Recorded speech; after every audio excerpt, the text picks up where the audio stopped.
Hola amigos y amigas, estamos ya en vivo a través de Facebook. Muchísimas gracias por acompañarnos en esta noche una vez más. Estamos transmitiendo desde reconocido y We Are Dominican. En este mes de septiembre estamos conmemorando desde la República Dominicana el mes de lucha contra la patria. En el 23 de septiembre, el Tribunal Constitucional Dominicano emitió una sentencia que desnacionalizó a miles de personas por su origen de ser hijos de inmigrantes. Entonces, en este mes estamos conmemorando lo que es el mes de lucha contra la patria, justamente en conmemoración a la sentencia 168-13. Hoy estaremos conversando con diferentes expertos internacionales que han actuado con respecto a la sentencia 168-13 en diferentes ámbitos, pero más específicamente en el ámbito internacional. Quiero recordarles que estos diálogos están siendo apoyados por reconocido We Are Dominican y la Fundación Ever. También quiero recordarles a todos y todas que pueden darle me gusta a nuestra página de Facebook, seguirnos a través de nuestro Instagram y también a través de nuestro canal de YouTube, donde posteriormente subimos todos los diálogos que hemos estado realizando en estos meses.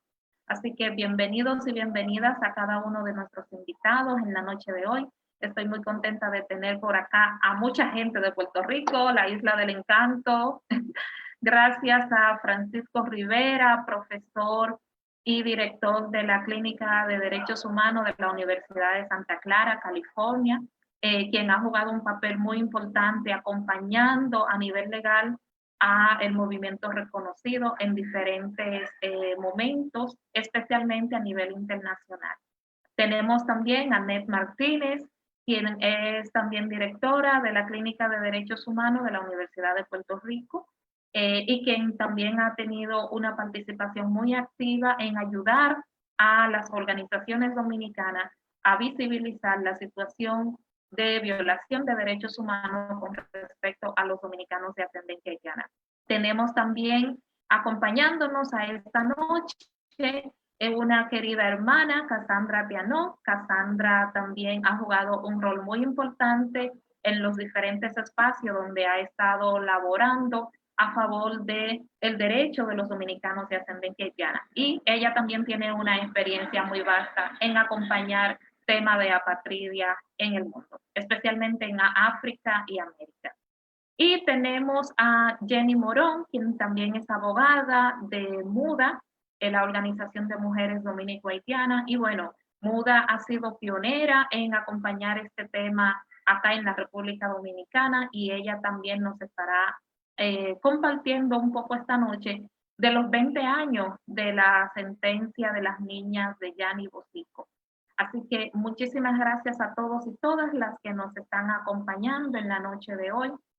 Quiero que sepan, primero vamos a hacer como una ronda donde cada uno de nuestros invitados van a estar compartiendo con nosotros algunas impresiones sobre el tema y después ustedes que nos están asistiendo a través de las redes sociales tendrán la oportunidad de hacer diversas preguntas.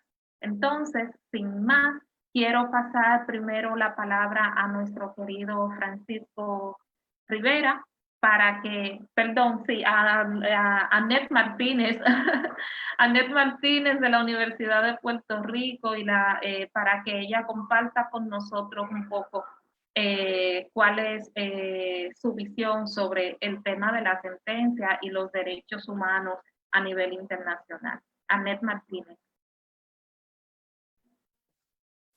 Hola y buenas noches a todos, todas y todes. Gracias a Ana, al Movimiento Reconocido, por esta invitación.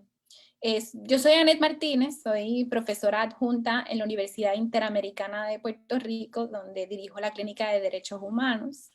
Y también tenemos un proyecto acá que es el Instituto Caribeño de Derechos Humanos. Desde desde Puerto Rico, pero el instituto trabaja en casos de toda la región caribeña, incluyendo República Dominicana. Me pidieron que comenzara esta discusión que para mí, ¿verdad?, está muy cercana a mi corazón. Tengo que decir que como puertorriqueña tengo hermanos y hermanas dominicanos, y son temas en los que trabajo constantemente. Una de las razones por las cuales es tan importante para mí este tema es que me marcó como abogada y como defensora de derechos humanos. Les cuento que trabajé por un tiempo con el Centro por la Justicia y el Derecho Internacional CEGIL, donde tuve la oportunidad de ser la abogada en varios casos que se presentaron ante la Corte Interamericana de Derechos Humanos, entre ellos el caso de la niña Yanni Bósico, con el que colaboré con Jenny Morón y todas las compañeras de MUDA en la fase de cumplimiento. También trabajé en el caso, como representante legal en el caso de expulsiones masivas durante el tiempo que estuvo el caso ante la Comisión Interamericana, y también fui la abogada principal en el caso de Narciso González. Así que me unen muchos lazos, ¿verdad?, de mucho tiempo de trabajo con mis compañeros en República Dominicana, y por eso, ¿verdad?, quiero agradecer grandemente que me dieran esta oportunidad. Me pidieron que hablara un poquito sobre, ¿verdad?, lo que es el derecho internacional de derechos humanos. Y bueno, esa puede ser una conversación bien larga, pero voy a tratar de hacer en un periodo corto de tiempo, ¿verdad?, explicar de lo que estamos hablando. El derecho internacional de derechos humanos realmente es una conquista que tomó muchísimo tiempo, cientos de años, ¿verdad?, alcanzar que se estableciera algún sistema a nivel internacional donde se identificaran primero un catálogo de derechos humanos, se reconocieran derechos de todos y de todas y todes. Y en segundo lugar, que ese sistema pudiera responder, que tuviera garras, tuviera dientes, ¿verdad? Y fuera un espacio donde siempre que hubiera algún tipo de violación de derechos humanos que no fuera resuelta por las cortes o por los medios internos en un país, se pudiera presentar una reclamación a nivel internacional para reclamar por esas violaciones. Entonces, voy a ir intercambiando de español e inglés porque me pidieron eso, con la salvedad de que mi primer idioma es el español. Y bueno, I'm supposed to tell you a little bit about what the international human rights system is. And I would start by saying that the international human rights system or protection system was actually a big milestone in our human history. And it took hundreds and hundreds of years for us to have a system that will actually, first of all, identify and recognize finally a list of human rights protections in human rights, basically to at least have a list of human rights, and secondly, what I would say is that we needed a system that would actually provide a space for redress of those violations whenever those violations were not addressed properly internally by states. Dicho eso, el sistema internacional de derechos humanos, ¿verdad?, esto ha tenido una gran evolución desde, digamos que desde 1948 en nuestro sistema. Cuando se aprueba la Declaración Americana de Derechos Humanos en las Américas, comienza un periodo impresionante, ¿verdad?, de desarrollo de un espacio autónomo con un sistema que tiene dos órganos principales, y me estoy refiriendo al Sistema Interamericano de Derechos Humanos. Aunque existe todo un sistema a nivel de Naciones Unidas, en nuestra región, en las Américas, tenemos el Sistema Interamericano. Ese sistema tiene una Comisión Interamericana y tiene la Corte Interamericana. en derechos humanos, pues en el sistema interamericano hay diversos tratados, ¿verdad? Este sistema descansa sobre unos acuerdos internacionales a los que llegan los estados, que cuando firman y ratifican esos acuerdos se obligan a cumplirlos. El tratado principal en el sistema interamericano de derechos humanos es la Convención Americana. Esa Convención Americana tiene una lista de derechos, principalmente derechos civiles y políticos, pero también tiene unos reconocimientos generales de derechos económicos, sociales y culturales. La Convención Americana fue firmada y ratificada, fue puesta en vigor en el 1978, y al día de hoy prácticamente la mayor parte, la gran parte de los países americanos la han firmado y ratificado, y los que no la han firmado. La Convención Americana dio paso también a la creación de una corte en nuestro sistema, que es la Corte Interamericana de Derechos Humanos, que tiene su sede en Costa Rica. Y esa, para que la Corte pueda ver casos que se presentan por violaciones de derechos humanos en contra de un país, pues ese país tiene que haber accedido, ¿verdad?, a la jurisdicción de la Corte Interamericana. En el caso de República Dominicana, que es el que estamos discutiendo hoy, República Dominicana firmó y ratificó la Convención Americana de Derechos Humanos en el 1977. Y en el 1999 acepta la jurisdicción de la Corte Interamericana.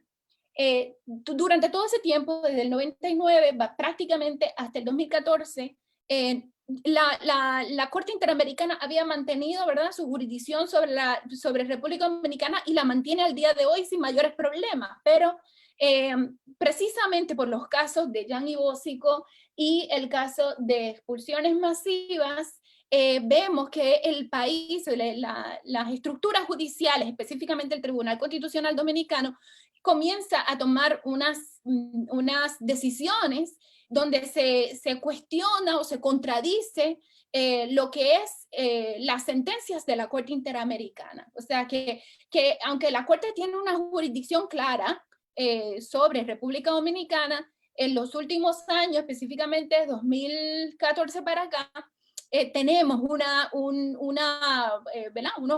cuestionamientos, hay unas críticas ahí, e incluso el Tribunal Constitucional en el 2014 llegó a emitir una decisión donde concluye que la aceptación de ese instrumento, o sea, de la Convención Americana y de la jurisdicción de la Corte, había sido contraria a derecho. Eso ya está resuelto por la Corte Interamericana, y no quiero entrar en mucho detalle porque me imagino que podrá ser discusión, parte de nuestra discusión después.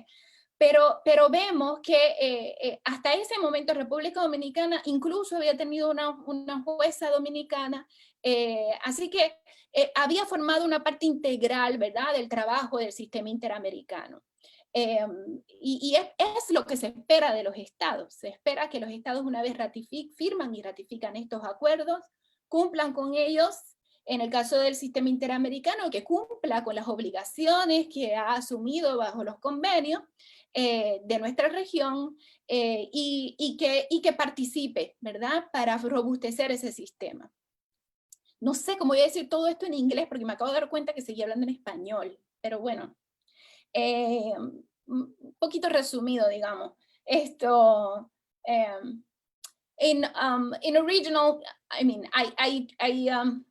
I explained a little bit about the international human rights protection system, but in our region, we do have a regional system, the Inter-American Human Rights System, which have a commission and a court. And the Inter-American Human Rights System, is an autonomous, independent, international human rights body that actually supervises human rights violations in the Americas.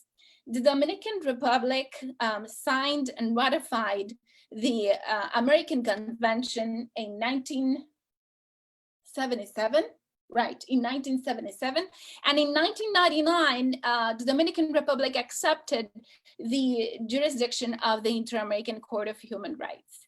That said, part of what I was explaining in Spanish is that the Dominican Republic played an active role in the Inter-American system since the acceptance of the and ratification of the treaty, and also since the acceptance of the jurisdiction of the Inter-American Court. However, and especially particularly because of the cases of John and Bosico in 2005, and the case of massive expulsions of Dominicans of Haitian descent and Haitians, those two cases were neuralgic for the Dominican Republic. And what we have seen is that in 2014, the Constitutional Court of the Dominican Republic actually approved a decision whereby it actually decided that the acceptance of the jurisdiction of the court and the ratification of the American Convention was actually against the procedural, that the acceptance was illegal or unconstitutional because it actually was approved not following the internal procedures, something like that. And this is an issue that was already decided on by the Inter-American Court of Human Rights in 2019, whereby it actually says that it's not true, that Dominican Republic still has its international obligation under the treaty, and also the court still has its jurisdiction. And I'll let it there. I don't know if I actually took more time than I was supposed to. Muchísimas gracias, Annette, por compartirnos esta visión general de lo que es la Comisión, el Sistema Interamericano de Derechos Humanos y el rol también que República Dominicana tiene ahí. Ahora vamos a pasar al abogado Francisco Rivera de la Universidad de Santa Clara, California. Francisco ha estado acompañando al movimiento reconocido en diferentes procesos a nivel internacional y ahora él nos va a estar compartiendo un poco sobre ventajas y desventajas de usar el sistema interamericano de los derechos humanos y compartir un poco sobre los diferentes casos que ha estado llevando ante el sistema. Francisco, la palabra es toda tuya. Gracias por estar con nosotros. Ahora, muchas gracias, Ana María. Nada, pues muy buenas noches a todos y gracias por la invitación para conversar sobre estos temas tan importantes, ¿verdad? Para la población dominicana de ascendencia haitiana, pero para todos nosotros también. Para mí es un honor, como siempre, compartir este espacio con estas compañeras que admiro tanto, con quienes he tenido el placer de trabajar y de conocer por muchos años. En particular, pues quiero agradecer la invitación que me hiciera mi gran amiga Ana María. La verdad que la valentía de Ana María es admirable y no todo el mundo sabe lo mucho que ella ha tenido que sacrificar y sufrir por ser hasta cierto modo la cara del movimiento, así que gracias, Ana. Yo voy a hablar mayormente en español, pero voy a traducir de vez en cuando. En inglés, good evening. Bien, en cuanto al trasfondo del caso, pues precisamente mi rol en este asunto ha sido de representar a 6 personas que trajimos su caso ante la Comisión Interamericana de Derechos Humanos hace 8 años, el 25 de julio del 2012. Y en realidad me contactaron hace como 10 años a través de una organización que se llama International Senior Lawyers Project. Habían varios abogadas y abogados en República Dominicana que estaban buscando a alguien que les ayudara a presentar un caso sobre este tema ante la Comisión Interamericana. Y como yo había trabajado como abogado en la Corte Interamericana y conocía bien el tema, pues había trabajado algunos de los casos que Annette mencionó anteriormente, pues decidí tomar el caso de manera voluntaria, al igual que todos los que estamos aquí, por lo menos muchos de los panelistas. A ver, en inglés, pues I represent 6 Dominicans of Asian descent in a case that we submitted 8 years ago to the Inter-American Commission on Human Rights. Bueno, en cuanto a estrategia, que fue más o menos lo que me pidieron hablar, la estrategia en este caso pues era presentar las historias de estas 6 personas que representan pues varios sectores, ¿no?, de la población que fue desnacionalizada. Para que quede claro, porque sé que hay varias personas que quizás no conocen mucho del tema, se están conectando ahora, pues el asunto aquí es que hasta el año 2010 la Constitución en la República Dominicana reconocía que quienes nacían en territorio dominicano, pues eran dominicanos, ¿no? Se llama jus soli. Y muchas personas haitianas tuvieron hijos en República Dominicana y estos hijos se les reconoció la nacionalidad dominicana, independientemente del estatus migratorio de sus padres. Vaya aclarar que tanto en Estados Unidos y muchos otros países, pues existe la misma situación legal. Tú tienes la nacionalidad de donde naciste.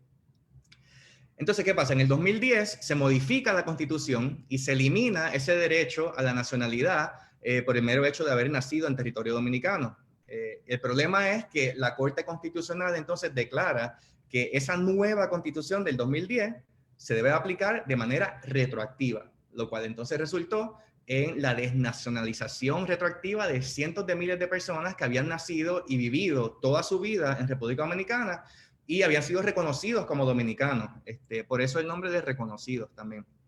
Bueno, el punto es de que el caso que trajimos incluye a 6 peticionarios representativos de esa población. Tenemos a una activista y promotora social que estaba tratando de terminar sus estudios, pero no podía hacerlo porque la Junta Central Electoral, que es quien emite los documentos de identidad, pues no quería pedirle una copia de su acta de nacimiento diciendo que era haitiana.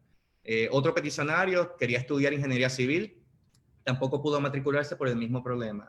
Tercer peticionario es un padre que trabajaba como conserje y él estaba preocupado no solo por su situación, sino la de sus hijos también. Tenemos un cuarto peticionario que estaba deseando buscar empleo en el área de turismo, particularmente en cruceros, pero no podía trabajar ahí pues porque no contaba con un pasaporte, que era un requisito, obviamente, así que no pudo hacer el trabajo que él quería. Y por último tenemos a 2 hermanos, y es una situación bien interesante porque ambos eran atletas y habían recibido invitaciones para representar a República Dominicana en competencias internacionales en varios países, pero tuvieron que rechazar esas invitaciones porque no contaban con una cédula de identidad vigente y por lo tanto no podían viajar fuera del país. Pero lo interesante es que a pesar de que son hermanos, ¿no? Y que tienen los mismos padres, los reclamos de ellos fueron atendidos de manera diferente, de manera contradictoria. A uno le negaban cierta documentación, mientras al otro pues se la entregaban. Y eso evidencia la arbitrariedad de esas decisiones que se vieron en esa época, fue final de los 2000, principios del 2010. En suma, estos peticionarios representan a personas que habían nacido en la República Dominicana, que tenían certificados de nacimiento en los cuales se les reconocía la nacionalidad dominicana, tuvieron pasaportes dominicanos en algún momento, pero a raíz de las decisiones de entidades dominicanas, incluyendo la Corte Constitucional, pues no pudieron continuar con sus estudios, conseguir empleo, ejercer sus derechos civiles y políticos, como cualquier nacional dominicano, ni poder viajar porque no tenían pasaporte. En inglés, what I said was that the petitioners in this case are representative of various sectors of the affected population. They are all Dominicans by birth, but have problems obtaining their identity documents and enrolling in school and getting the jobs that they wanted. Pues nada, a raíz de estos hechos, pues presentamos el caso ante la Comisión Interamericana y lo que alegamos es de que República Dominicana le está violando varios derechos humanos reconocidos en la Convención Americana sobre Derechos Humanos, incluyendo el derecho a la nacionalidad, el derecho a la igualdad ante la ley, a la protección judicial, entre otros. Y como mencionó Anet, pues República Dominicana tiene la obligación legal de respetar y garantizar los derechos que están en ese tratado. Y la Comisión y la Corte Interamericana son las entidades encargadas de responsabilizar a la República Dominicana por cualquier violación de ese tratado. Bien, pues ¿qué pasó después? Eso fue en el 2012. Luego de que presentamos el caso, pues como estamos hablando el día de hoy, el Tribunal Constitucional de República Dominicana emitió esta sentencia 168/13, ¿no? Y en esa sentencia lo que hace es que desconoce el derecho a la nacionalidad dominicana de miles de personas por ser hijos de extranjeros no residentes, mayormente haitianos. Esta decisión lo que hizo fue, como mencioné, desnacionalizó retroactivamente a generaciones de personas que nacieron en República Dominicana entre 1929 y el 2007, ¿no? Dejando en limbo el estatus de nacionalidad de estas personas y de sus hijos también. Así que después, en el 2014, ante el revolú que se formó a nivel internacional y a nivel nacional, obviamente, el Estado entonces pasó una ley que se llama la 169/14, en respuesta, ¿verdad?, a estos asuntos que generó la sentencia 168. Pues nada, esta ley lo que hace es que crea 2 categorías de personas las que en algún momento estaban registrados en el registro civil dominicano, eso se le llama Grupo A, y las que nacieron también en República Dominicana, pero su nacimiento nunca fue declarado. Entonces eso es el Grupo B. En el caso que llevamos nosotros, pues solamente personas del Grupo A. Y respecto a ellos, pues la ley exige que se validen sus actas de nacimiento y que se restablezca la nacionalidad de esas personas porque nacieron en territorio dominicano y habían sido registrados en el registro civil.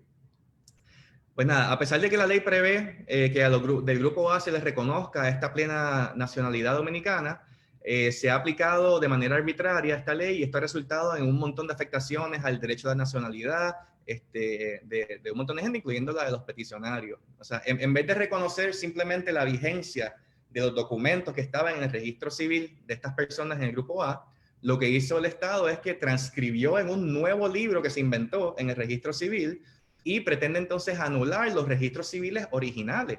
Es decir, empiezan a reconocer la nacionalidad de estas personas desde el momento en que se transcriben esos documentos a este nuevo libro y no a partir de la inscripción original hace años de años. En suma, en vez de resolver el problema, esa ley 169 lo que hizo fue crear más incertidumbre. Ya brevemente en inglés, so after we submitted this case, the Constitutional Court issued Judgment 168, which essentially took away the Dominican nationality of thousands, mostly Dominicans of Haitian descent. Then there was an outcry and Congress passed a law called 169, which created more uncertainty for our clients at least, because instead of simply recognizing the Dominican nationality that Judgment 168 took away, it creates new documents in the civil registry and doesn't recognize their nationality from that original moment.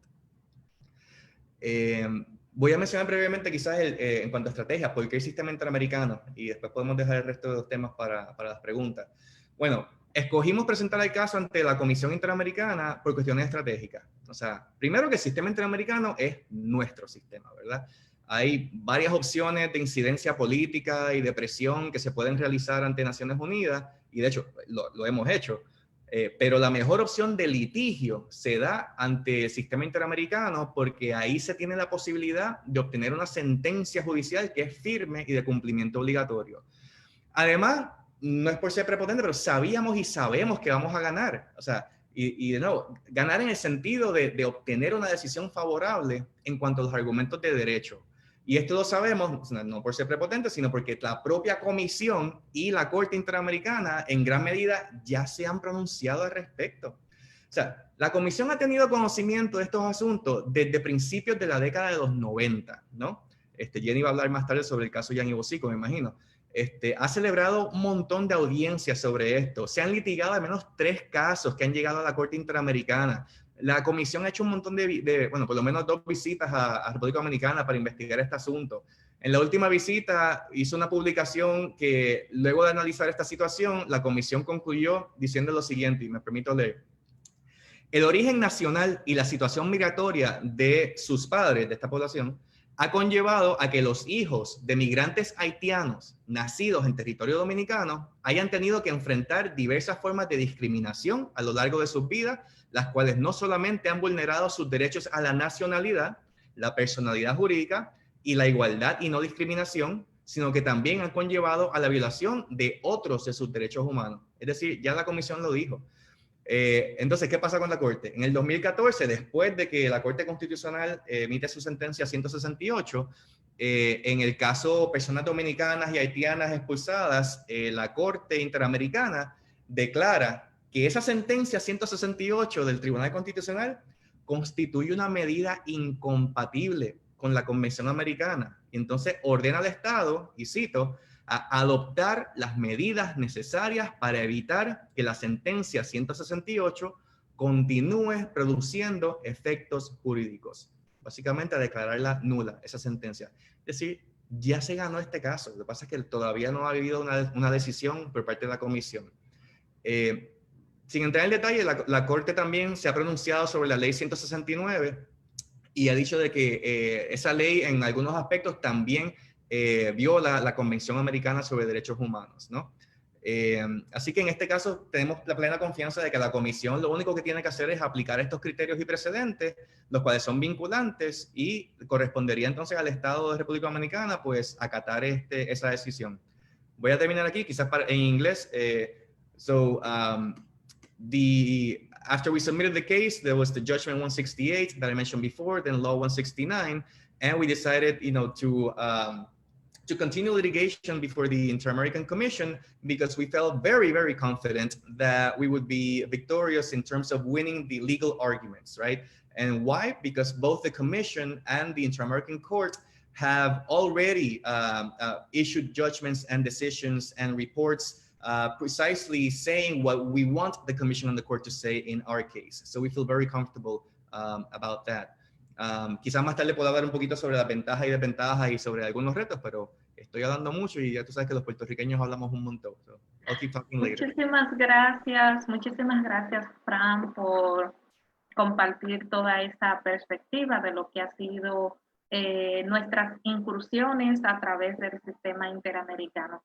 Ahora voy a pasar la palabra a Jenny Morón. Jenny es de la institución del Movimiento de Mujeres Dominico-Haitianas Muda, quienes tienen una vasta trayectoria de acompañamiento de personas dominicanas de ascendencia haitiana y acompañaron el caso de la niña Yanni Bosico. Justamente la semana pasada, desde Muda y el Segil compartieron una nota de prensa sobre los 20 años de Yanni Bosico. Compártenos un poco, Jenny, sobre lo que ha significado para esta lucha contar con una sentencia como la de Yanni Bosico y en dónde estamos a 20 años de esa decisión de la Corte Interamericana de los Derechos Humanos. Sí, buenas noches a todos y todas. Como decía Ana María, mi nombre es Jenny Morón, yo soy abogada de profesión, encargada del Departamento Legal y Derechos Humanos del Movimiento de Mujeres Dominico-Haitiana Muda. Llevo trabajando aproximadamente 15 años en esa institución y he participado en los procesos que tienen que ver con el caso Yanni Bosico, con el caso de dominicanos y en el caso de expulsiones y en algunas audiencias temáticas con relación a la problemática que tiene que ver con la nacionalidad y la negación de derechos. Justamente es propicio la oportunidad para felicitar al movimiento reconocido, felicitar a Ana María por este espacio en un tiempo tan difícil como el que estamos viviendo. Nos permite volver y reflexionar sobre temas y traer a la luz algunas cosas que quizás con la pandemia se tienden a olvidar o que no están pasando, pero como siempre decimos, se junta pandemia, crisis de nacionalización y todo junto, y las cosas se complican. Ubicándome un poco en lo que habían hablado mis compañeros Anel y Francisco, la sentencia Yanni Bosico representa un documento fuerte en relación a lo que son los derechos humanos y el derecho internacional para el tema de nacionalidad. Se convirtió en la primera jurisprudencia internacional para el tema de apatridia y es la primera sentencia internacional que condena a la República Dominicana también por el mismo caso. Yo creo que es de vasta experiencia porque son 20 años para todos de qué se trata el caso, aunque voy a recatarlo por un minuto y recordemos que era el caso de dos niñas nacidas en la República Dominicana, hija de padres y madres dominico-haitianas y haitianos, los cuales le negaban la inscripción en el registro civil por el hecho que tiene que ver muy ligado a la discriminación, a la xenofobia y la falta de acceso a ese registro que por todo el tiempo han tenido los hijos de inmigrantes haitianos que nacen en la República Dominicana. El caso fue llevado no fue llevado a nivel administrativo porque en el periodo de tiempo que estaba el proceso no había un recurso de amparo como tal establecido o un mecanismo que nos permitiera llevar el caso ante un tribunal de manera doméstica. Sin embargo, a pesar de que duramos un periodo de tiempo largo en la preparación del caso, llevar el proceso ante el mecanismo de la Corte. Ya Nere explicó un poco cómo era todo ese mecanismo. Finalmente logramos que en el 2005 la Corte Interamericana de Derechos Humanos conociera el caso y dictara una sentencia favorable, la cual permite el reconocimiento efectivo de los derechos de los hijos de inmigrantes nacidos en la República Dominicana. Pero el logro era que la sentencia iba un poco más allá. No solamente se trataba ya de una sentencia que beneficiaba a Dircia y a Violeta, también era una sentencia que beneficiaría a todas las personas que estuviesen en riesgo de apatridia, no solamente en la República Dominicana, sino en América Latina, o para mejor decir el mundo entero, si no vamos a todo lo que tiene que ver el ámbito legal y todo cómo se une. Pero a 20 años de la sentencia, nosotros seguimos la lucha. Incluso cuando creíamos que estaba todo ganado, porque celebramos en el 2005 cuando llegó la sentencia, desde el momento que el Estado comenzó con un cumplimiento como lo hizo, donde entendía que nosotros estábamos reclamando, eran el pago de costas y honorarios, y que fue lo primero que hizo, y entendía que esa era la manera de cómo iba a solucionar el problema, nosotros vimos que las cosas iban, como dicen, por mal camino. Porque al final, cuando comenzamos a hacer el proceso, cuando hicimos el proceso, no estábamos pensando en costa ni de tener beneficios económicos del Estado, estábamos pensando en derechos. Todo fue de una manera un poco incorrecta, porque por ejemplo la niña tiene su acta de nacimiento, pero siempre discutíamos que no fue en la jurisdicción donde nacieron y que eso podría caer en un riesgo a largo plazo si se iba a discutir dónde fue su inscripción y todo lo demás. Sin embargo, luego lo aceptamos. El proceso ha quedado varado en todo lo que tiene que ver con el reconocimiento público, la adopción por parte del Estado de medidas en el derecho interno que protejan la nacionalidad de todos. Y es que en esa parte el Estado no ha querido ceder. Han habido propuestas, pero las propuestas no son las correctas ni las idóneas para garantizar el derecho de las personas que están vinculadas en el proceso y personas que van a ser beneficiarias del proceso aunque no estén vinculadas. En el 2013 fue un impacto muy grande porque justamente el Tribunal Constitucional, un tribunal reciente, parece que tenía toda la fiebre del tribunal, toda la fiebre jurídica, dentro de sus primeras sentencias saca la 168-13, una sentencia que al momento de analizarla, nos podemos dar cuenta que como tal, ella viola la Constitución Dominicana, viola su propia ley de implementación, la ley que le da su ley orgánica, pero también desacata la sentencia Jan y Bósico, que fue esta sentencia que fue construida y que tiene unos argumentos legales muy sostenidos en lo que es el derecho internacional, y la viola e incluso emplea lecturas parciales, desactualizadas y erróneas de las normas internacionales, limitando su competencia, violando principios de derechos, etcétera, etcétera. Cuando lo vemos desde el punto de vista del derecho, vemos que esta sentencia, incluso hemos podido hablar de la inconstitucionalidad de la propia sentencia del Tribunal Constitucional. Y es que básicamente la sentencia, si la vemos paso por paso, podemos ver que la misma contiene un fallo que fue extrapetí o ultrapetí. Por eso es que decimos que fue una decisión política, porque el tribunal se inclinó a realizar un fallo sobre lo que no se le pidió. Los abogados de las partes, tanto de la Junta Central Electoral como de Juliana, nunca le pidieron establecer la nacionalidad de Juliana. Ellos nunca le pidieron eso. Entonces, pero el tribunal se fue más allá de lo que se le había pedido y de lo que los demandantes querían. También la sentencia como tal se ve con algunos fallos y argumentaciones jurídicas que dan paso a que todo el criterio de la sentencia Yang y Bósico sea contrario a lo que el tribunal está diciendo. Y como decía Adner, a nosotros nos parece muy cuestionante porque justamente otras sentencias del Tribunal Constitucional hacen referencia a sentencias propias de la Corte Interamericana.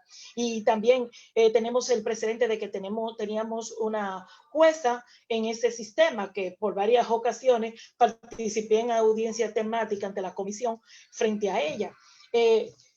Otros aspectos que también llaman mucho la atención con referencia a lo que sucede entre Yang y Bósico y la sentencia del Tribunal Constitucional, está todo el tema de que se desacatan cosas precisas que ordenaba la sentencia y que en muchas ocasiones también se ha llegado a pensar que el Tribunal Constitucional lo que quería darle era una respuesta a la Corte Interamericana con referencia a esto. Esta sentencia también creemos que emplea una lectura parcial, desactualizada, errónea del derecho internacional, aplicando tesis como el margen de apreciación de nacionalidad y de manera unilateral o posteriori. Hablaba Francisco del derecho interamericano y por qué en muchas ocasiones no utilizamos el derecho europeo, pero justamente esos principios, hay principios que nunca han sido utilizados, por ejemplo, este mismo tema de nacionalidad en el derecho europeo y que no hay unas decisiones claras, firmes sobre eso, porque todavía no se han puesto en práctica, pero cuando el Tribunal Constitucional habla de la sentencia, llama a la luz cuestiones del derecho europeo que están mal interpretados como tal. Y está también la extralimitación de competencia del tribunal como tal, y la aplicación grave del control de convencionalidad, porque justamente nuestra Constitución Dominicana establece en sus artículos 26 y 74 ese principio de vinculación normativa de los derechos humanos con la sentencia de la Corte Interamericana y el derecho interno. Entonces, básicamente la experiencia como abogada, como educadora social, como defensora de derechos humanos, ante lo que he visto que es el derecho dominicano, muchas veces yo digo que para mí ha sido muy frustrante, porque a mí me enseñaron o me han enseñado cada vez que tomo cátedra en las universidades de este país, un derecho que está construido en base a la justicia, en base a la igualdad, en base al bien común, pero en la implementación, entonces yo comienzo a ver elementos que tienen que ver con xenofobia, con racismo, con discriminación, inaplicabilidad de derechos, interpretación o malinterpretación del derecho cuando conviene de una parte o de otra, y ¿cómo podría decir? Bueno, es como la negativa permanente por una clase social, una clase racial, encajar el derecho fuera de la misma norma como tal. O sea, el derecho yo quiero que sea como es porque a esa gente no le corresponde. Y ahí es que se habla de que la sentencia como tal viola el derecho internacional, viola la misma Constitución, viola las leyes nacionales y al final se habla de la inconstitucionalidad de la misma sentencia como tal. Para Muda es... Ya estoy como cortándome. Para Muda ha sido una lucha fuerte de 20 años. Muda tiene 36 años de fundación, pero para nosotros ha sido 20 años de lucha, de interpretaciones, de escritos, de mostrarle a los tribunales, al tribunal, dónde están las fallas, dónde están las violaciones de derecho, cuáles son los elementos discriminatorios que se ven. Y lo último que nos sorprende mucho con esta sentencia de 168 y lo que fue al final con la ley 169, el trato a Juliana y su sentencia de primera instancia, en primera instancia, que fue último que la 168, es que los tribunales siguen teniendo una actitud violenta sobre los derechos de las personas. Si ustedes buscan la sentencia en primera instancia de Juliana, justamente el párrafo 31 establece que De Guis es beneficiaria de la ley 169, o sea, sobre la adquisición de la nacionalidad dominicana por naturalización, de conformidad a los procedimientos, o sea, estableciendo que ella tuvo la transcripción porque el Estado lo que le ha dado es una naturalización especial. Y ahí es que dejo esta parte ahí como en blanco, diciendo que siempre hemos caminado en derecho, en procesos, pero siempre el Estado y siempre el gobierno siempre buscan la manera de suprimir los derechos de esta población. Ana, yo sé que me vas a matar. Muchas gracias, Jenny. No, excelente. Creo que es muy necesario todo esto que tú has venido compartiendo.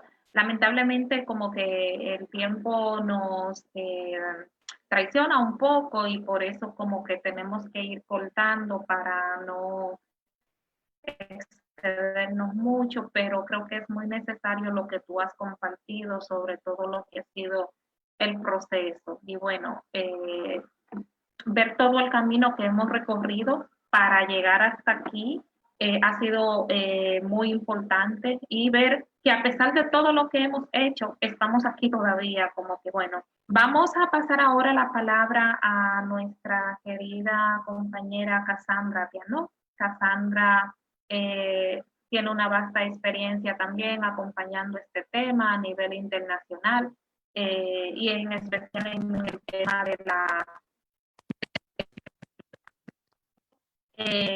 con respecto al caso de República Dominicana. Entonces, nos gustaría que Cassandra comparta un poco sobre su experiencia en todos los procesos de incidencia internacional respecto a la respectación 268. Gracias, Ana María. Gracias por la invitación. Mi experiencia con esto es tanto personal como profesional. Como descendiente de haitianos, actualmente como una haitiana, siempre tuve conocimiento del trato desigual de los haitianos y las personas de ascendencia haitiana en la República Dominicana. Recuerdo haber visitado a unos amigos que vinieron a la República Dominicana para estudiar, y estaba claro como el día que tenía dos tipos de haitianos: los que vienen, que tienen dinero, vienen para estudiar y regresaron en Haití, y los otros que son los niños de cañeros, a quien quien son objeto de los peores tratos.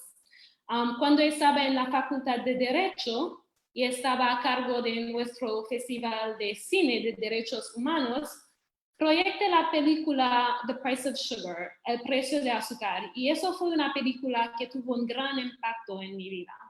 So I'll translate in English. My experience with advocacy in this area is both personal and professional. As a Haitian person, I grew up in Haiti until the age of 16.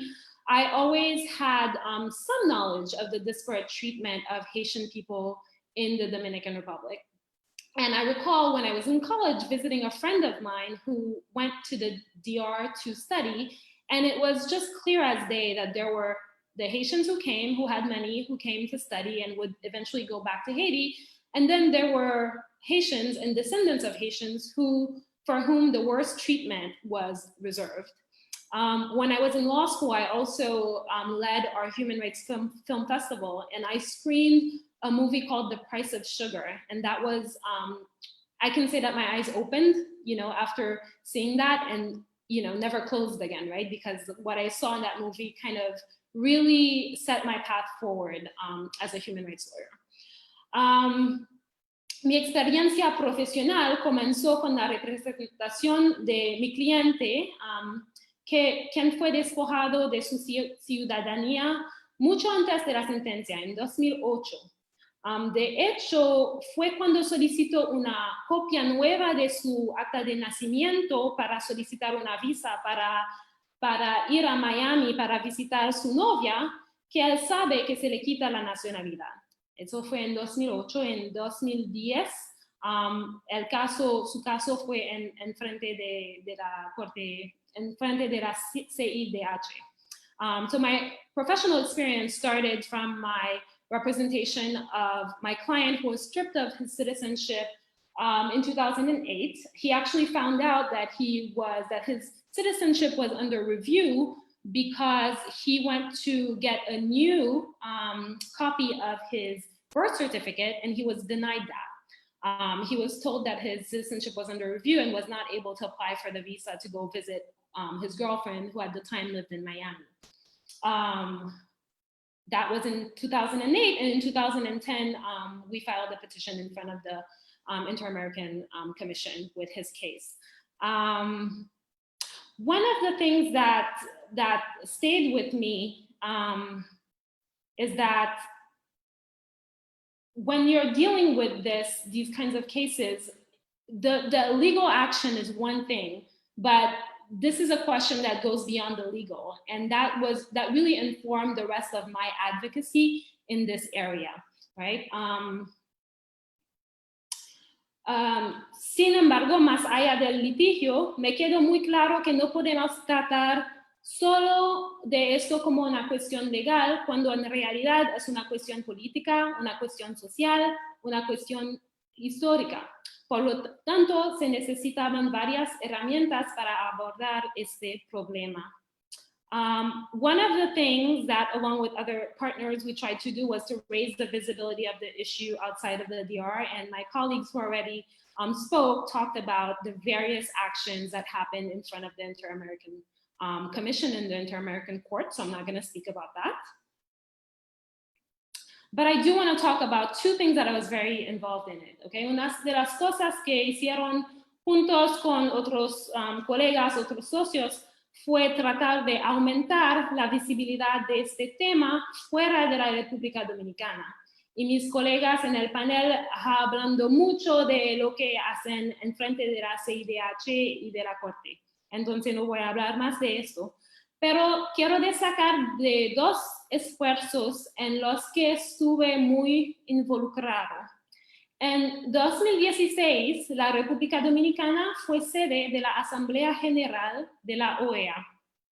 Y la agenda no incluyó ninguna mención al tema de la apatridia o las prácticas discriminatorias de la República Dominicana contra los negros dentro de sus fronteras. Eso fue exasperante, porque el mayor problema de justicia social en el país estaba, was pushed under the rug. CARICOM como bloque decidió boicotear la Asamblea General.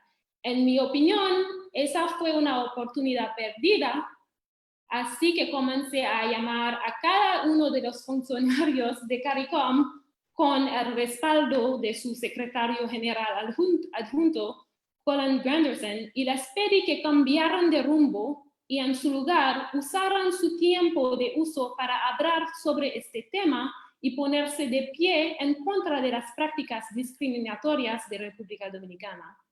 Esta fue una estrategia exitosa porque la mayoría de los países de CARICOM fueron para la Asamblea y 2 países de CARICOM utilizaron su tiempo de piso para denunciar la situación en la República Dominicana. So I'll translate a little bit. I want to highlight 2 efforts that I was very involved in, and one of them happened in 2016 when the Dominican Republic hosted the OAS General Assembly. The agenda, as you might imagine, did not include any mention of the issue of statelessness or the discriminatory practices in the DR against Black people within its borders. This was obviously very upsetting for many of us because it was what we saw as the biggest social justice issue just being swept under the rug.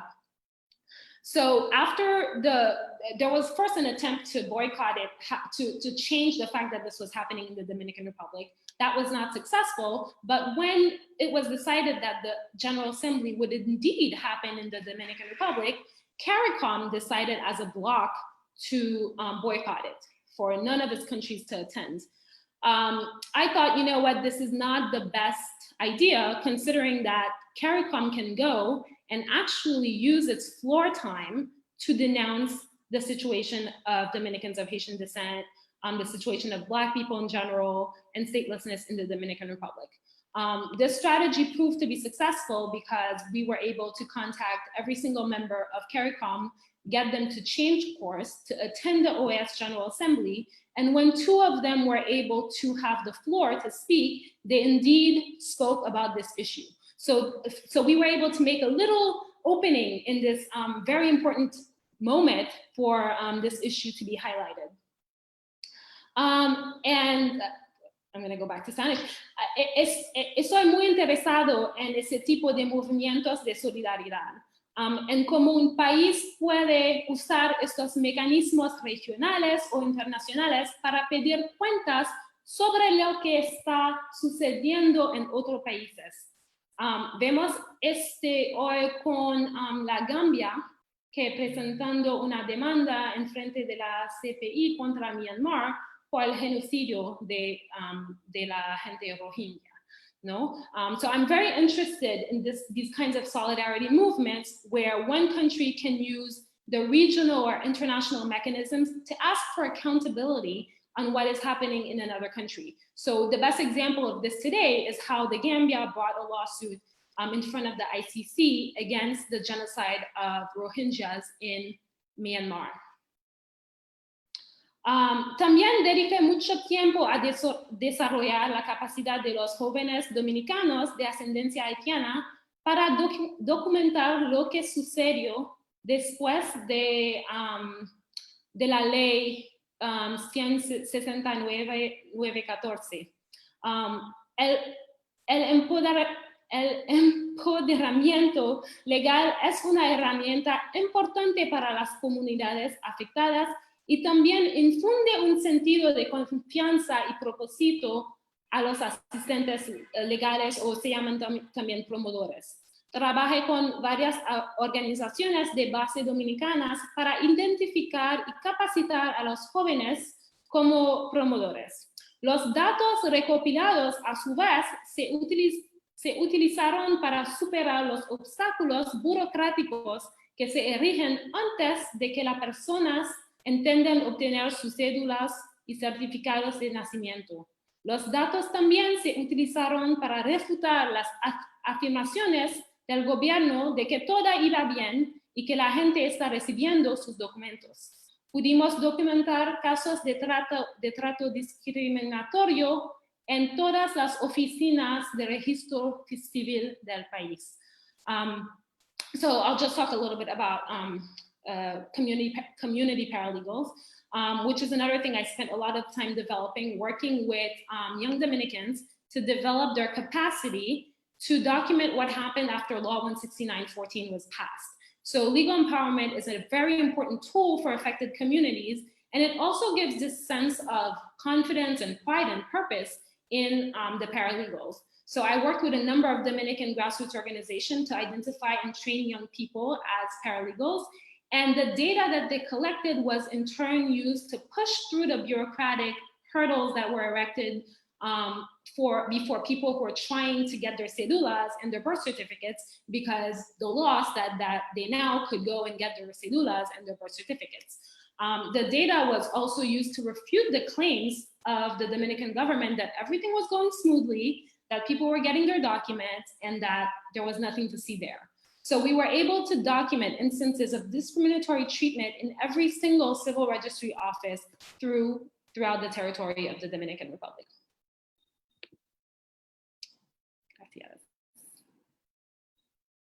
Gracias a Cassandra por compartir todo el trabajo que tú has venido realizando desde los diferentes espacios que has encontrado. Definitivamente, a pesar de que no estamos muy conformes como dominicanos de ascendencia haitiana del lugar en donde estamos ahora, tenemos que reconocer que muchas personas han aportado su granito de arena, su conocimiento y cada uno de sus saberes para que avancemos en esta temática. Y sin lugar a duda, pues tu trabajo y el colectivo de los cuales tú has sido parte también han jugado un papel muy importante.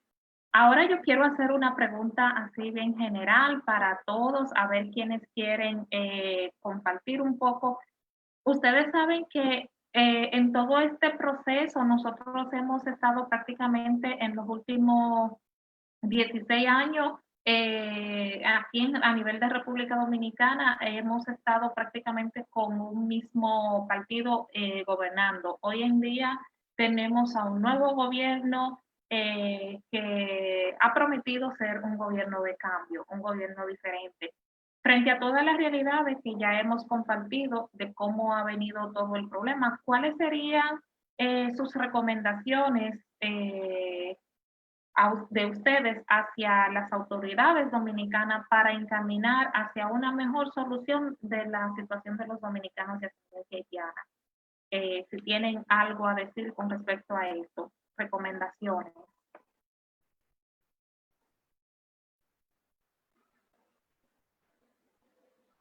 ¿Sí?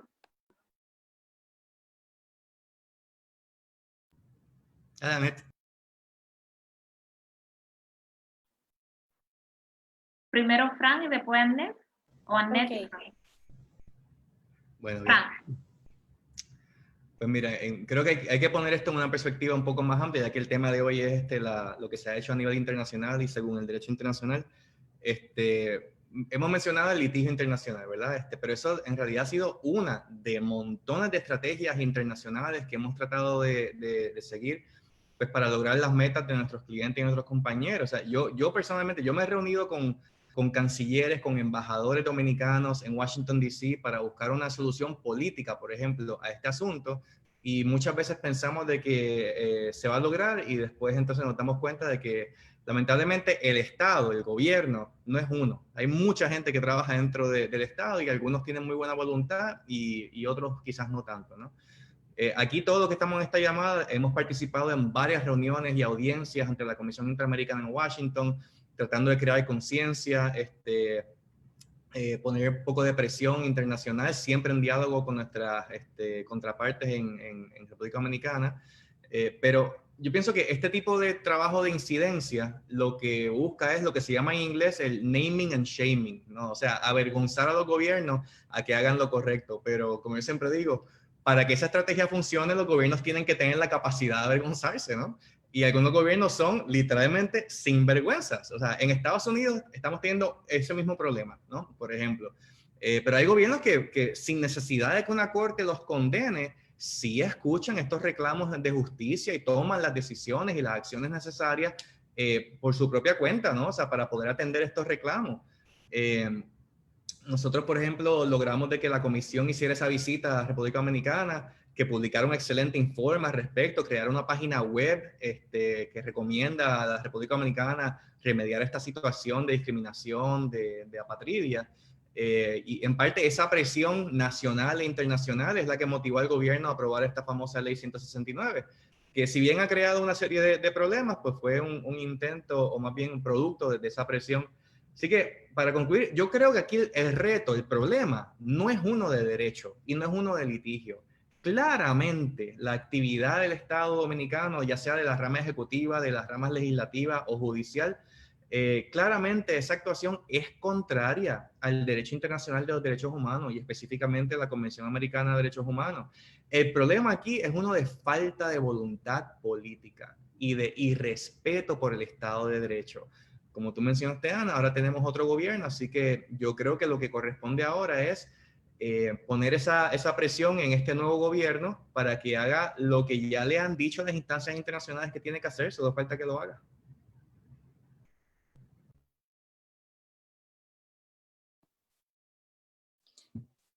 ¿Puedo, Ana? Sí, pues Sí, claro. suscribo lo que dijo Francisco, pero yo no puedo dejar de pasar el momento para decir que aquí hay algo más, ¿verdad? esta sentencia 168.13, incluso la ley 169.14 y la decisión posterior del Tribunal Constitucional 256.14 es ejemplo de una política discriminatoria, racista, xenófoba, machista, y eso, pues en estos días que hemos estado tan de frente con todos los temas, ¿verdad?, sobre el racismo y que los estamos discutiendo, no podemos dejar de pasar el momento para decirlo como es. La cosa hay que llamarla por su nombre. Y hay que tomar en cuenta, tú preguntabas, Ana, ¿qué se debe de hacer? Pues yo tengo que decir que ya, o sea, lo que hay que hacer ya fue definido por la Corte Interamericana de Derechos Humanos en más de una ocasión. Esa ley 168.13 tiene que ser revertida, sus efectos completamente, perdónenme, la sentencia 168.13 tiene que ser revertida, y la ley 169.14, con todas las complicaciones que trajo de dividir en grupos A y B, también tiene que ser revertida. El gobierno que está ahora, ¿verdad?, que acaba de asumir la administración de la gobernanza en República Dominicana, tiene un gran peso en sus manos. Y ya es momento de darle de frente a este asunto, de reconocer que esa nacionalidad es un derecho humano, que hasta el 2010 la Constitución de República Dominicana era clara. O sea, todas estas trabas que se han impuesto, ¿verdad? Realmente lo que hacen es maquillar una actitud y una política racista. Esa es mi opinión. Y creo que la Corte Interamericana lo dice a sí mismo. O sea, esto es completamente discriminatoria. Así que yo entiendo que eso es aquí no hay más nada que hacer. Hay que revertir la 168.13, la ley 169.14 y asumir la responsabilidad estatal de la República Dominicana de una vez y por todas sobre el tema de reconocimiento pleno de la nacionalidad en República Dominicana. Y quería también añadir que este es un tema que se comparte también en otros espacios de nuestra región caribeña. La decisión del Tribunal de la Corte Interamericana de Derechos Humanos estableció un precedente impresionante, porque hay un antes y después cuando se da la sentencia de Jan y Bosico, y es un precedente que volvió a definir, le dio más peso y hizo más ancho, ¿verdad?, y más específico el tema del derecho a la nacionalidad a nivel internacional. Es una pena, más que una pena, es una vergüenza que el gobierno de República Dominicana a estas alturas todavía no haya reconocido eso, y que insista en mantener una política de división y de discrimen. Eso. Muchísimas gracias, Annette. Excelente. Gracias, Francisco. Gracias, Annette. No sé si Cassandra y Jenny quisieran decir algo al respecto de esta pregunta sobre recomendaciones, opiniones. Sí, I agree with everything my colleague said. Es hora de que la República Dominicana esté al lado correcto de la historia, ¿no? Y para hacer esto necesita un ajuste de cuentas completo en su sistema educativo, en sus medios, en el lenguaje y las terminologías que usa. Mencioné anteriormente que este problema no es solo legal, que es también político, también se basa en el sistema educativo, en el sistema de salud, las inequidades de cada día, diarias, que al finalmente se desbordan, ¿no? Y la República Dominicana también se comprometió sobre las SDGs, Sustainable Development Goals, los Objetivos de Desarrollo Sostenible, y una parte específica de eso trata de asegurarse de que todos tengan un estatus legal, ¿no?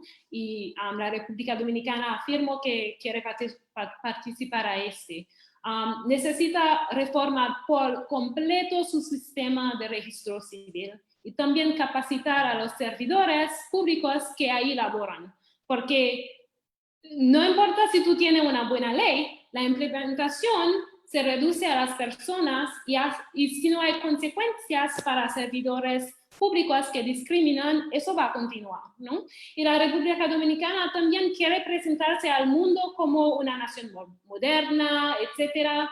Bueno, necesita actuar como una nación moderna, con inclusividad, con responsabilidad, como una nación donde todos sus niños pueden progresar sin importar el color de su piel o la textura de su cabello o quiénes son sus antepasados.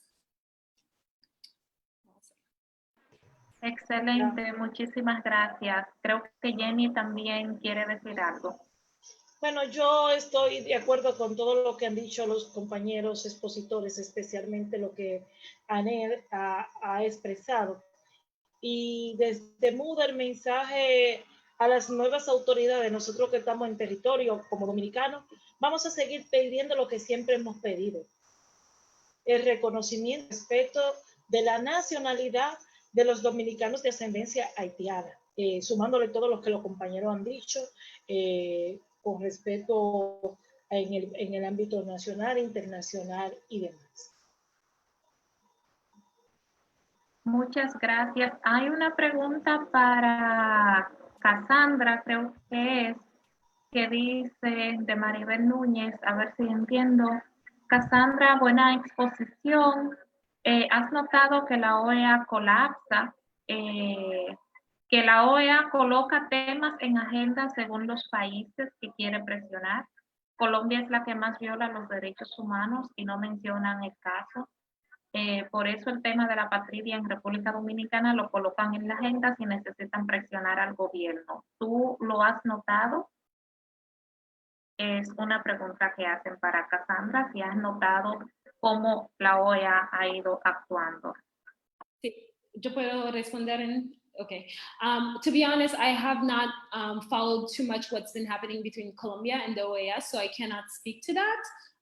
However, in case, when we talk about statelessness, the Dominican Republic is definitely the country to watch in Latin America, right? This is the country where you have the largest number of stateless people, where you have a government that has time and again flouted the decision of the Inter-American Commission. And there are very clear decisions from the Inter-American Commission on what the government has done wrong and what it should do to correct that. So I will leave it there. Yo no sé si hay algún que quiere traducir para mí y Ana quiere decir algo.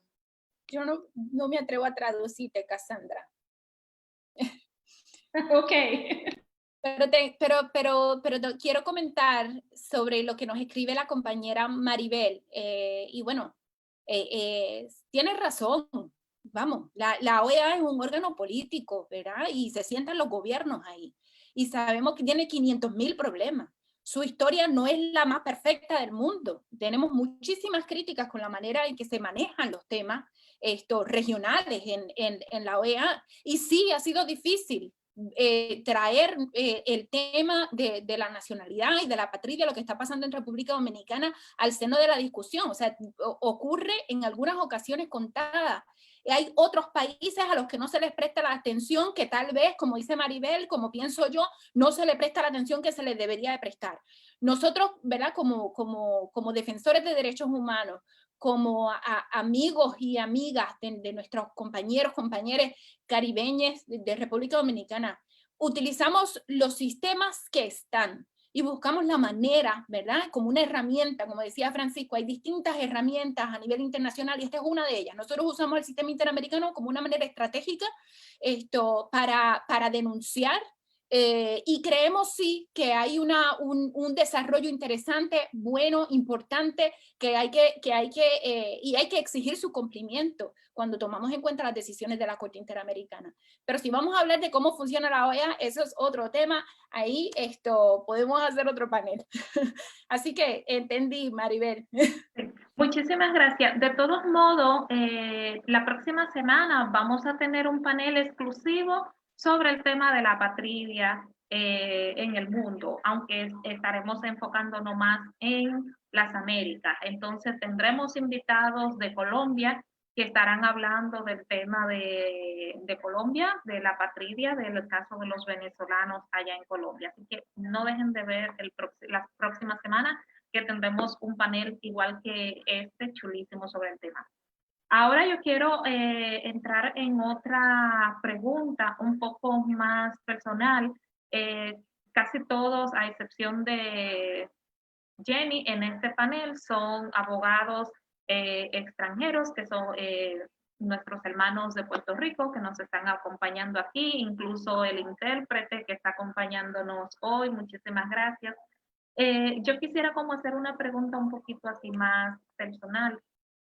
Sé que muchas de las personas con las que he compartido, que nos han apoyado en este tema, han manifestado de cómo esta realidad de la desnacionalización no solo nos afectan a nosotros los descendientes de los inmigrantes, sino también a ellos que no son descendientes de inmigrantes haitianos. En el caso personal de ustedes, que han venido acompañando este tema desde hace muchísimo tiempo, ¿cómo ustedes podrían decir que esto le ha afectado de manera particular? Acompañar estos temas, ¿cómo les ha afectado en su vida personal?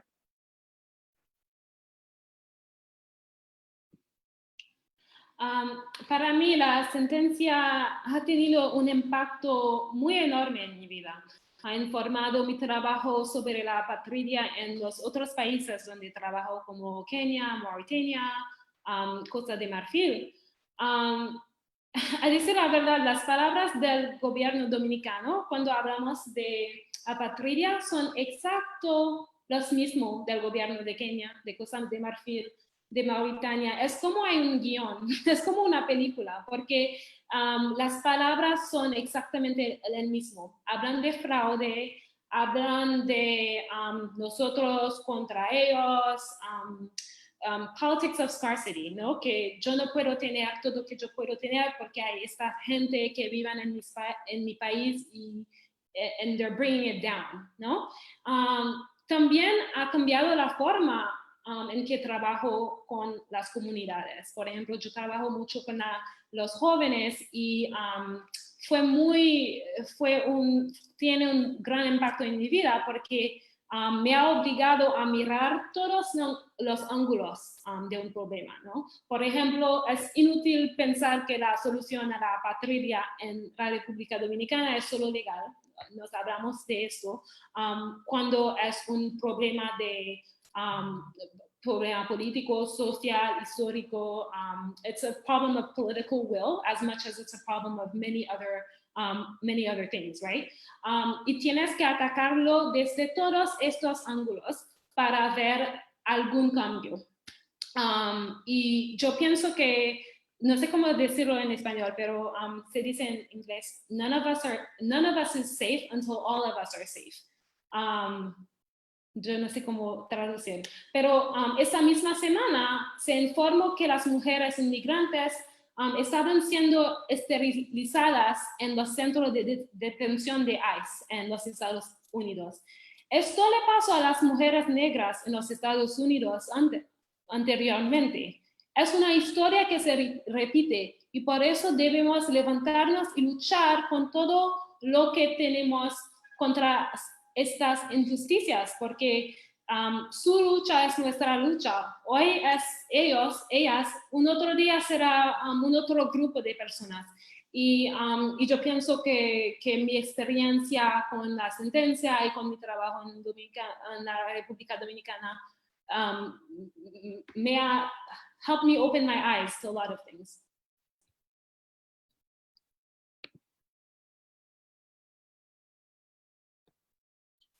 En mi caso, preguntaste, Ana, sobre el impacto en nuestra vida como personal.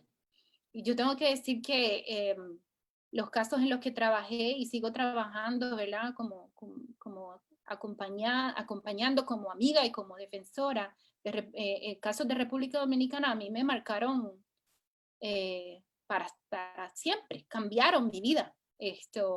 Yo comencé a enterarme de esta situación en República Dominicana estando en la Escuela de Derecho como estudiante de primer año, y fue gracias a que la compañera Hilda Guerrero, que sé que nos está mirando, saludos Hilda, trajo a Puerto Rico, invitó a Puerto Rico a Sonia Pierre, quien fue su gran amiga, Y en una de esas actividades yo conocí sobre la situación de Gianni Bosco cuando estaba el caso apenas en la Comisión Interamericana.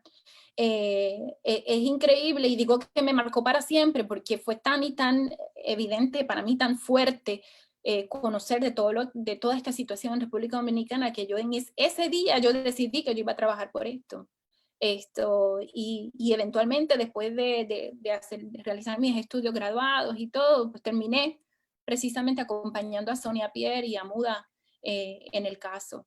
Así que el impacto fue decir un antes y después en mi vida, asimismo, toda la realidad dominicana la asumo como propia. Yo digo que después de eso yo me siento un poco dominicana, un poco haitiana, un poco muy, muy, muy caribeña, y siento todo este tema muy, muy presente en mi vida.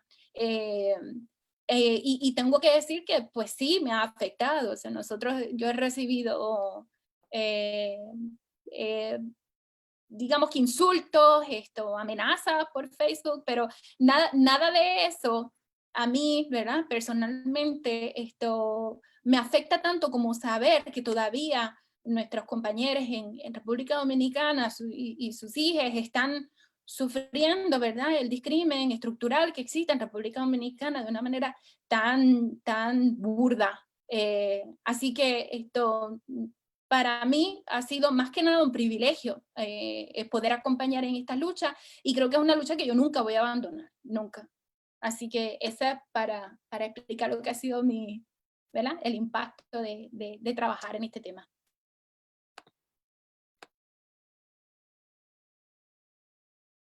Estás en silencio, Frank. Tienes que activar el micrófono. Gracias. Disculpa. Curioso que le digo a mis estudiantes que siempre hacen eso. Mira, para decirte la verdad, pues yo estoy sumamente frustrado, pero sumamente frustrado con este proceso. Y te lo digo como alguien que trabajó en la Corte Interamericana, como alguien que promueve el sistema interamericano, como alguien que ha creído y ha luchado y ha defendido el sistema interamericano montones, pero entonces te encuentras con situaciones como esta, donde tú puedes ver las fallas en el sistema, que son a propósito. O sea, by the way, quien crea el sistema interamericano son los estados, quienes controlan las reglas del juego son los estados, quienes básicamente tienen el poder para poder arreglar los asuntos son los estados. La justicia internacional no, en ese sentido, no es tan parecida a la justicia nacional. Así que estoy sumamente frustrado por eso, pero no dejo de perder la esperanza, honestamente. Y además de que, o sea, si bien yo me siento agotado, te digo eso desde una posición, reconociendo plenamente que lo digo de una posición de sumo privilegio, porque al final del día yo me voy a mi casa. O sea, yo no sufro ese racismo ese que sufren ustedes, no tengo que sufrir los ataques verbales. Aquí no hemos hablado de cómo grupos ultranacionalistas de ultraderecha en República Dominicana han dominado el discurso de racismo y han no solamente agredido verbalmente a personas muy queridas, sino que han causado que esas personas pues sufran un gran daño psicológico y con amenazas de hasta daño físico en algunas de las protestas también. Y eso, perdonen el lenguaje, pero eso jode. La verdad que uno se siente impotente ante esa situación. Pero por otro lado, pues también me genera muchísima admiración. He hecho unas amistades increíbles con clientes y que considero amigos.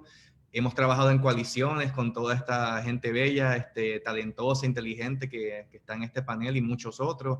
Hemos tratado de maneras muy creativas de resolver este asunto.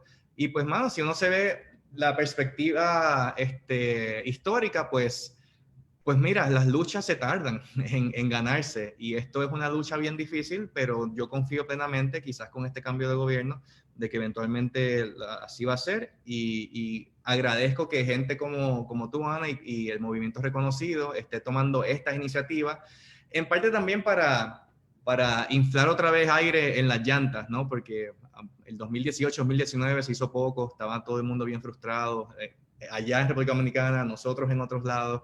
Y este tipo de actividades pues ayudan a que retomemos los temas y pues vamos para adelante, vamos para adelante. Sí, muchísimas gracias.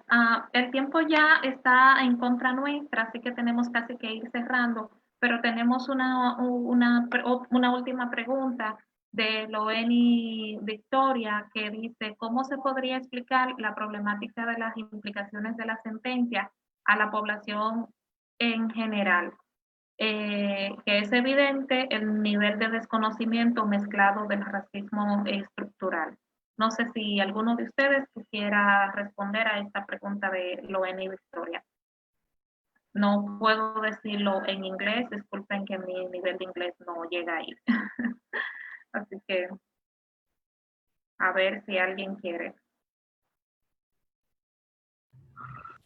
Bueno, así rapidito, una respuesta obvia es, el racismo no se resuelve en una generación, ni en dos, ni en tres, pero la educación es un componente absolutamente necesario en todos los niveles.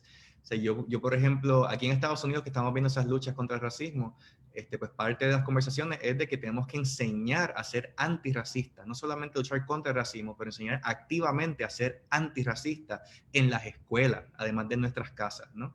Pues lo mismo aplicaría para la República Dominicana, entiendo yo. Ese problema pues lo vamos a tener por muchas generaciones. ¿Puedo decir algo? Sí, claro, Jenny.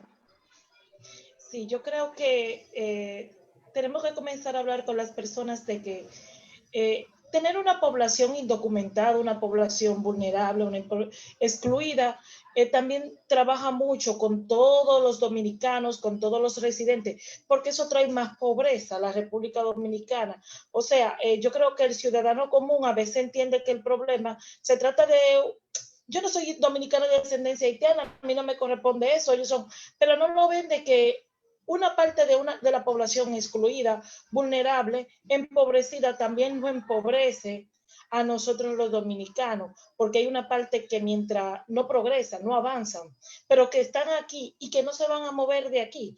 Nacieron aquí, la cultura que tienen, la costumbre que tienen es de aquí. Entonces, nosotros tenemos ya que comenzar a hablar de eso y también de, como decía la pregunta, los efectos colaterales de la sentencia. Nosotros hablábamos cuando salió la sentencia y que hablaban de desnacionalización de todos, decían, no, bueno, pero hay problemas más grandes que están con los colaterales, con los terceros.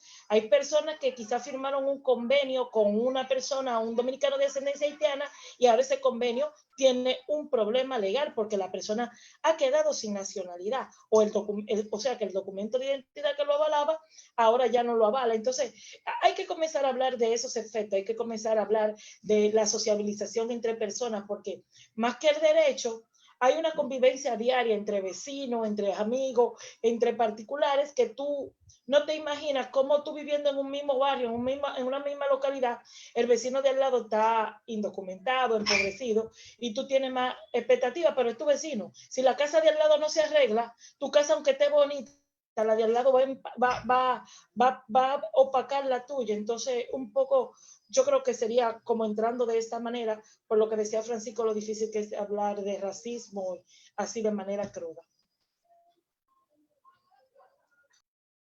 Muchísimas gracias, Jenny, definitivamente. Señores, ya tenemos poco tiempo, siguen llegando más preguntas, no sé si vamos a tener tiempo de responderlas, pero bueno, quiero dejar como este espacio para que ustedes, ya como a modo de conclusión, puedan dejar como un mensaje para los dominicanos de ascendencia haitiana y las organizaciones que seguimos luchando desde acá a 20 años de Jan y Bosico, a 7 años de la sentencia 169, perdón, de la sentencia 168-13. ¿Cuál sería como su mensaje ya último para ir cerrando este espacio?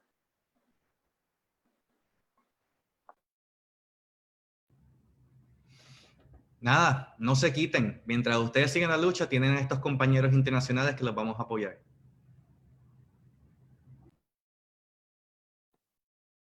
Mucha fuerza, les queremos, nos sentimos lo digo por mí, por mis compañeros, y estoy segura que los puertorriqueños que están aquí mirando esto también, le enviamos toda nuestra fuerza, nuestra solidaridad. Tienen aquí hermanos, hermanas, hermanes para siempre. Y esto lo vamos a ganar, esta lucha no la vamos a perder, ¿ok? Que quede claro. Sí, quiero decir que no es un ejercicio académico para mí también, es un compromiso para el resto de mi vida, y si tenemos que luchar por otros 20 años, así es, con mucha solidaridad y amor a todos. Bueno, para nosotros, para Muda, para mí, la lucha es constante y sigue. Y hasta que quede un dominicano de ascendencia haitiana sin protección efectiva de sus derechos, nosotros seguiremos luchando. Bueno, yo estoy muy contenta y muy agradecida por la participación de cada uno de ustedes esta noche. Cuando conocí a Ned hace ya, creo que casi 10 años, cómo pasa el tiempo. El otro día me di cuenta que ya tenemos casi 10 años en esto. No, tenemos ya 10 años en esto y un poquito. Te amo, negra, te amo. Entonces, sí, desde esa vez entendimos que, bueno, ella ganó una hermana negra, yo gané una hermana blanca, y así ha sido como todo el recorrer con cada uno de ustedes, con los cuales hemos compartido diversos tipos de experiencia en diferentes dimensiones. Creo que ha sido como una de las cosas buenas que ha traído todo este proceso. A pesar de que no estamos en el lugar donde deseamos estar, muchas cosas buenas han acontecido en el recorrer de este tiempo. Y creo que, bueno, la invitación es seguir luchando.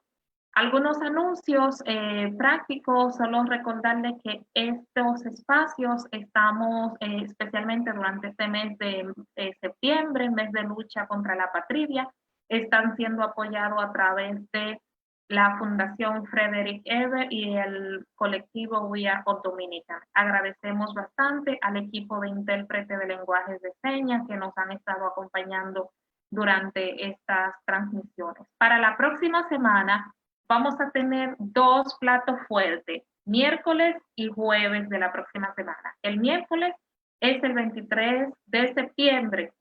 A las 3 de la tarde nos encontramos aquí para tener un gran panel sobre apatridia en el mundo. Vamos a estar acompañados de Maja Majo, que es una persona apátrida que Brasil aceptó, acogió y le dio su nacionalidad. Vamos a tener un poco un compartir con ella, sobre todo cómo ha sido su experiencia como refugiada y apátrida.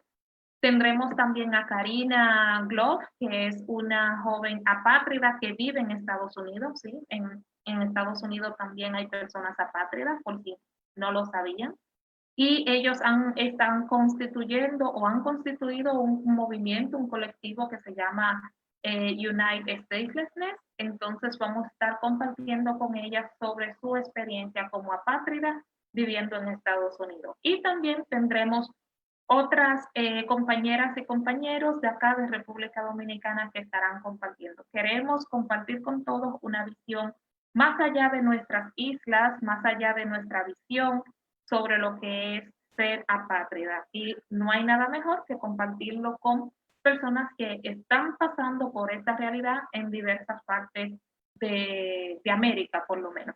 Bueno, también tendremos la experiencia de personas que están trabajando con venezolanos en Colombia, porque también tenemos personas que están sufriendo, niños que están naciendo en condición de apatridia. Entonces, el miércoles 23 de septiembre a las 3 de la tarde tendremos un webinar. En este caso, ya hay una invitación circulando para que se inscriban todos los que quieren participar del webinar, aunque también tendremos la transmisión vía Facebook.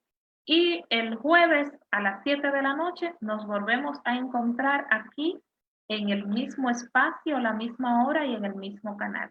Muchísimas gracias a todos y todas por estar con nosotros en esta noche. Será hasta la próxima.